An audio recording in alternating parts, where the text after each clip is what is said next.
यदि तपाईले नयाँ लेन्स किन्ने सोचिराख्नु भएछ भने यो तपाईको लागि पर्फेक्ट लेन्स हुन सक्छ। Let me tell you why. This is a Sigma 18-50mm f2.8, a compact crop sensor lens.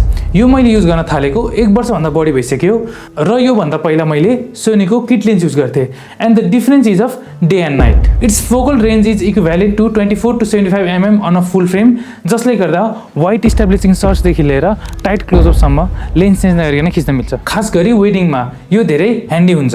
यो एकदमै लाइट वेट र स्मल छ जसले गर्दा I can carry it anywhere. म सोनीको FX30 र RS3 मिनी युज गर्छु with ND filter and mic. And trust me, the setup gets heavy. This lens keeps everything perfectly balanced even on a long shooting day. It is not as sharp as prime lens, but the image quality is still excellent.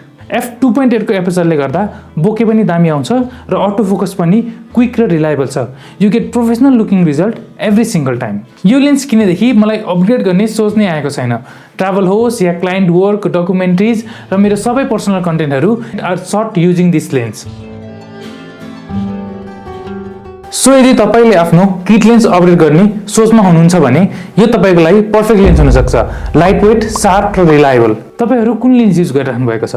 Let me know in the comment.